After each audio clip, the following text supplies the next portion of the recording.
नमस्कार मंडळी, मी पूनम नगरकर तुमचं रुचकर महाराष्ट्रामध्ये स्वागत करते। आज आपण बनवणार आहोत पारंपरिक, पौष्टिक आणि खास हिवाळ्यासाठी उपयुक्त असे मेथीचे लाडू। हे लाडू चवीला तर छानच लागतात, पण आरोग्यासाठीही खूप फायदेशीर आहे। चला तर मग सुरू करूया। गूळ घेतला आहे आपण आणि खारीकची पावडर घेतली आहे, खोबऱ्याचा कीस घेतलेला आहे, मेथीची पावडर घेतली होती आपण, ती आदल्या रात्री थोडंसं दूध लावून आपण ठेवलेलं होतं, ते अशा प्रकारे भिजलेली आहे। आणि त्याच्यानंतर आपण काजू घेतलेले आहे, बदाम घेतले आहे, गोडंबी घेतलेली आहे, हलीम घेतली आहे। या सगळ्या ज्या गोष्टी आहे आपल्या शरीरासाठी खूप उपयुक्त आहे आणि पौष्टिक आहे। डिंक घेतला आहे आपण आणि गव्हाचं पीठ घेतलेलं आहे, त्याच्यानंतर आपण तूप घेतलेलं आहे। या सगळ्यांचं आपण वजनी माप तुम्हाला मी सांगणारच आहे व्हिडिओच्या शेवटमध्ये। आता बदाम, काजू, गोडंबे, हलीम आणि जे आपण भिजवून ठेवलेलं होतं मेथीचं पावडर, ते आपण हे मिक्सरमधून असं फिरवून घेतलं आहे। खूप बारीक नाही करायचं आपल्याला। हलीमला तुम्ही बारीक करू शकतात, बाकी असं थोडंसं तुम्ही रवा किंवा थोडंसं काजूचे तुकडे वगैरे राहिले तरी काय हरकत नाहीये। चला मग आपण पुढची प्रोसेस बघूया। तूप घेतलं आहे कढईमध्ये आणि त्याच्यानंतर जी आपण भिजवून ठेवलेली होती मेथीची पावडर, तुम्ही मेथी पण घेऊ शकता अख्खी, तिला मिक्सरमधून बारीक करून आणि मग तुम्ही दुधामध्ये थोडीशी भिजवू शकता। त्याच्यानंतर आपण हे मस्त एकत्र करून तळून घेतलेली आहे ते मेथीची पावडर जी आपण केलेली होती। आणि त्यात आपण गव्हाचं पीठ घातलेलं आहे आणि थोडंसं वरतून अजून तूप घालायचं आहे। लालसर असं आपल्याला मस्त भाजून घ्यायचं आहे, जेणेकरून आपले जे लाडू आहेत खूप कडू लागत नाही, म्हणजे सर्वांनाच ते आवडतात, कारण तो पौष्टिक भाग जो आहे तो लाडूमध्ये येतो, पण कडू लागत नाही जर तुम्ही अशा प्रोसेसने जर लाडू केले तर। त्याच्यानंतर आपण पुन्हा तूप घेतलेलं आहे आणि हे डिंक आपण असं तळून घ्यायचे आहे, असे मोगऱ्यासारखे फुलतात ते पूर्ण तेलात टाकल्यानंतर, आणि ते अशा प्रकारे आपल्याला तळून घ्यायचे आहे मस्त। ज्यांना मेथीचे लाडू बनवायला थोडंसं भीती वाटते किंवा बनणार की नाही बनणार, कडू झाले तर कोण खाणार, तर तुम्ही जर या अशा प्रकारे जर तुम्ही व्यवस्थित जर मेथीचे लाडू बनवले तर तुमचे लाडूही असे कडू लागणार नाही आणि सगळ्यांनाच ते आवडतील। त्याच्यानंतर आपण जो खोबऱ्याचा किस होता तो आपण अशा प्रकारे थोडासा भाजून घेणार आहोत, कारण की आपण हे रेडीमेड घेतलेलं आहे, त्याच्यात थोडासा असा कच्चापणा असणार आहे, त्याच्यामुळे आपण थोडेसे मस्त भाजून घेणार आहोत।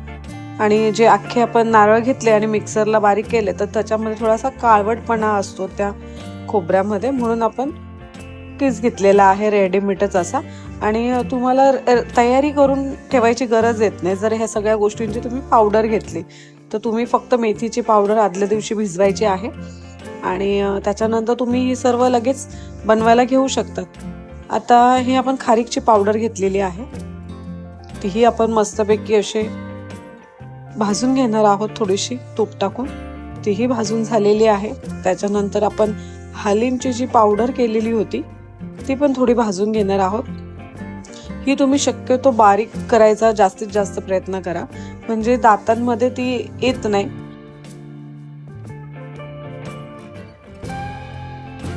हलीम ही खूप उपयुक्त आहे आपल्या शरीरासाठी। त्याच्यानंतर आपण पुन्हा तूप टाकलेलं आहे, सर्व ऑलमोस्ट टाकायचं आहे। आपण 1 किलो तूप घेतलेलं होतं, त्याच्यामध्ये वाटीभर फक्त काढून ठेवलं आहे आणि पूर्ण आपण तूप यूज करणार आहोत इथे। त्याच्या जागी तुम्ही शेंगदाण्याचं तेल पण यूज करू शकता, मी तूप वापरलेलं आहे। हा गूळ टाकला आहे आपण तुपामध्ये। तुम्ही गुळची पावडर न घेता तुम्ही डायरेक्टली काळा गूळ घेतला तरी चालेल। पावडर घेतली होती म्हणून तो थोडासा नंतर असा एकदम असा घट्ट असरपणा आला होता, त्याला असा मोकळा तो मस्त असा तुपामध्ये झाला नाही, पण काही हरकत नाही, आपले लाडू खूप छान झालेले आहे। त्याच्यानंतर आपण जे डिंक तळून घेतलेलं होतं ते अशा प्रकारे मॅश करायचं आहे, किंवा तुम्ही मिक्सरमधून पण हळूहळू असं फिरवू शकतात, नाही तर त्याचा असा क्रीमी टाईप होऊन जाईल. तुम्ही तर असं जेवढं होईल तेवढं सुक्कं असं मॅश करा. हे बघा अशा प्रकारे आपलं गुळाचं जे सारण आहे असं झालं होतं. तर तुम्ही पावडर न वापरता तुम्ही डायरेक्टली गूळ वापरा. त्याच्याने अजून याच्यापेक्षा अजून छान लाडू तुमचे होतील. आणि जे आपण मेथीची पावडर आणि पीठ जे भाजून घेतलं होतं त्यात आपण हे गूळ आणि तुपाचं जे मिश्रण आपण बनवलं होतं ते यात टाकलेलं आहे. आणि सर्व आपण आता एकत्र करून घेऊया. आजी आमच्या फिरवत होत्या थोड्याशा. आजी आमची कायमच मदतीला येत असते. लाडू बनवायचा म्हटला तर तिचा हात लाडूसाठी लागतोच कायम. त्याच्यानंतर अशा गाठा थोड्या झालेल्या होत्या. त्या गाठा आपण सर्व काढून घेतलेल्या आहेत आणि थोडंसं थंड असं झालेलं आहे मिश्रण आपलं. जास्त गार करायचं नाहीये, नॉर्मल असं कोमट करायचं आहे. आणि हे सगळं जे भाजून घेतलेलं होतं आपण ते यात घालायचं आहे. स्टेप बाय स्टेप मी व्यवस्थित असं सांगितलं आहे. तुम्ही घरी कोणाचीही मदत न घेता खूप छान प्रकारे तुम्ही हे मेथीचे लाडू बनवू शकतात. किंवा ह्या सगळ्या गोष्टी बनवायचं म्हटलं तर थोडी भीती अशी मनात असते की खराब तर नाही होणार ना, चांगले तर लागतील ना, वळणार की नाही लाडू, अशी थोडी भीती असते. तर तुम्ही या प्रकारे जर तुम्हाला मी माप व्यवस्थित सांगणार आहे तर त्या प्रमाणे तुम्ही सगळं साहित्य जर आणलं आणि लाडू तुम्ही घरच्या घरी केलेत तर खूप सुंदर असे लाडू आपले रेडी होतात. तर अशा प्रकारे हे सर्व एकत्र करून घ्यायचं आहे. आपल्याला पूर्ण एकजीव करायचं आहे मस्त. त्याच्यामध्ये आपण आता जे काजू बदाम जे बारीक केले होते आपण ते टाकले आहे. थोडे थोडे दाणे दिसतात आहे, ते छान वाटतात थोडेसे दाणे त्याच्यात राहिले तर. ही काजूची पावडर होती. त्याच्यानंतर हे गोडंबी होती आणि जे आपण डिंक बारीक करून घेतलं होतं ते यात टाकलेलं आहे. आणि हेही सर्व एकत्र करून घ्यायचं आहे आपल्याला. मेथीच्या लाडूचे जे फायदे आहेत तुम्हाला मी सांगणार आहेत. सांधेदुखी व कंबरदुखीसाठी खूप उपयुक्त आहे. मेथी शरीरात सूज कमी करते आणि सांधे मजबूत ठेवते. आणि दुसरं, पचनशक्ती सुधारते. मेथीमुळे बद्धकोष्ठता कमी होते आणि पचन चांगले राहते. तिसरं, रक्तातील साखर नियंत्रित ठेवते. डायबिटीज असणाऱ्यांसाठी मर्यादित प्रमाणात फायदेशीर आहे. थंडीपासून संरक्षण.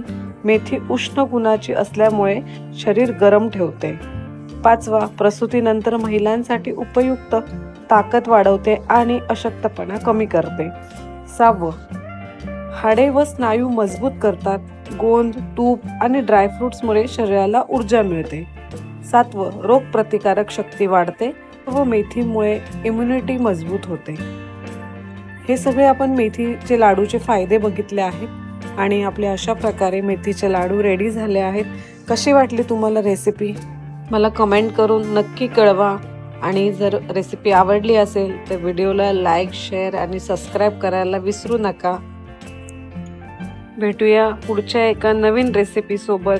तोपर्यंत खुश रहा, रुचकर खा.